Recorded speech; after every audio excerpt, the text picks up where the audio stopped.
Was the Book of Enoch removed from the Bible, and should it be included in the Bible? This question gets asked a lot, and in my opinion, works like Enoch are deserving of our attention. Not necessarily because they're authoritative or have hidden secrets and all that jazz, but because they tell us a lot about the thought processes, different ideas, and influences during the intertestamental period, and hence upon the writers of the New Testament and the first century church. Because books like Enoch did shape culture to a degree, and their influence is still being felt today. Now, that doesn't mean we should all go out and accept Enoch as a legitimate work that belongs in the Bible. Don't hear what I'm not saying. But works like this are important if you want to understand the world of the early church. So the books of Enoch are apocryphal and pseudepigraphal works. Now, Enoch isn't part of the Apocrypha, as it was never part of the Septuagint, but it is one of those fringe works that many did put credence in. And it is pseudepigraphal, meaning that it's a book whose claimed author isn't the actual author.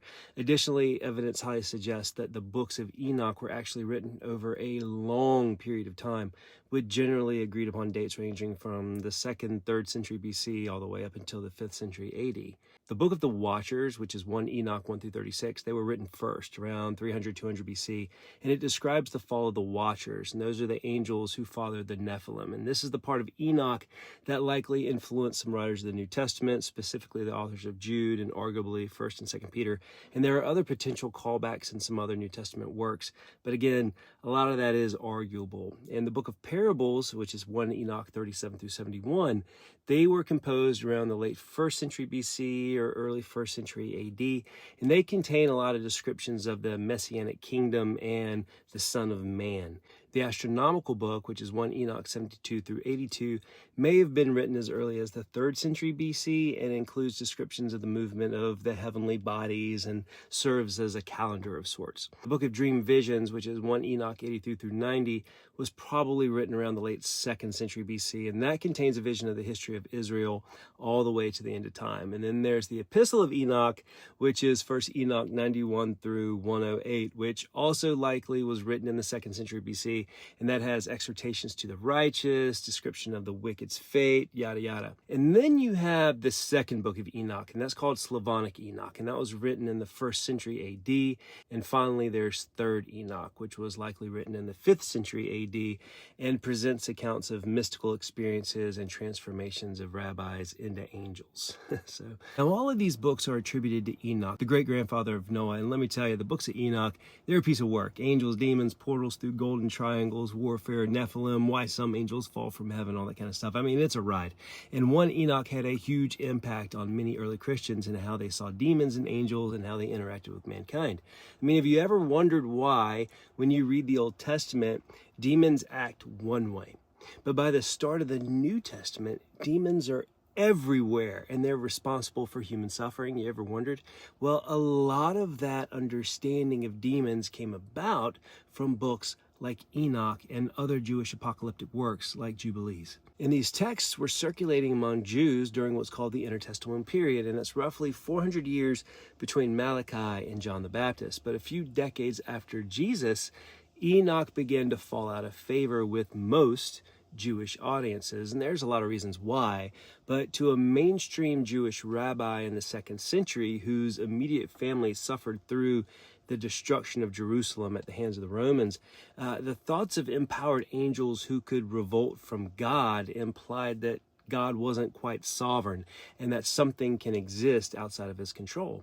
So Enoch was never considered for the Hebrew Bible. But later Jewish mystics called Kabbalists, they had a soft spot for old Enoch and inserted bits of it into various cosmologies. So mainstream Judaism, Enoch is blasphemous, but in mystic circles, Enoch kind of made a lot of sense. But as far as early Christians go, Enoch was very influential. Remember, the first generation of Christians were Jews for the most part, but after the fall of the temple in 70 AD, eventually Christians became primarily Greek speakers and thinkers. In the books of Enoch, it explained a lot of stuff to them about the interplay of the spiritual and the physical world, so it still held on for a while in many early Christian sects. Remember, the 1st and 2nd centuries AD, there's no Old Testament, there's no New Testament. There are loads of scrolls and books out there that were floating around the churches. And in regard to Enoch, many early church fathers such as Justin Martyr, Menicius Felix, Irenaeus, Origen, Cyprian, Hippolytus, Commodianus, Lactantius, and Cassian,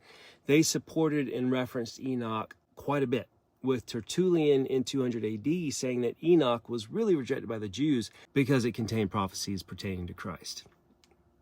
But Enoch was never overall seriously considered for Christian canonization because, number one, it wasn't part of the Common Septuagint, the Greek version of the Old Testament, and it wasn't part of the formal Tanakh. And number two, Enoch is very fanciful as it is an apocalyptic work. And when looking at canonization, there were already enough apocalyptic works up for consideration, like parts of Isaiah, Joel, Zechariah, and then there were the full-fledged apocalyptic works like Daniel and Revelation. Not to mention there were other apocalypses floating around like Jubilees, Baruch, 4 Ezra, the Apocalypse of Abraham, the Shepherd of Hermas, and the Apocalypse of Peter. So Enoch was just kind of shelved with them as it wasn't considered necessary. 3, Enoch obviously wasn't written by Enoch, who lived way before the biblical flood. And 4, since there were so many questions, it couldn't realistically be considered divinely inspired. But trust me, there would be books that did make the cut that were kind of in the same boat. But those are a few reasons why Enoch didn't make the final cut and wasn't really even considered. But the early church did consider it very important and highly influential. So, should modern Christians read Enoch? That's up to the person, but I find no harm in it personally as long as you know its history. And I know some people are like, oh, you're opening doors. But to me, talk like that's kind of silly. The early writers of the New Testament had those doors wide open and things turned out just fine. And 2, if you're not accepting it as gospel truth, which is not, and you look at it as a look into the minds of intertestamental Jews and early Christians, that's nothing but beneficial. And if your faith is so easily swayed by reading some 2,200-year-old book that was eventually rejected by the early church for obvious reasons, then where's your faith really at?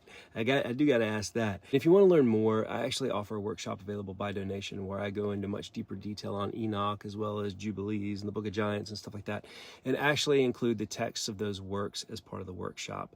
And all proceeds go to our overseas mission and charity work. Just check the pinned videos or links to download it. God bless, and see you soon.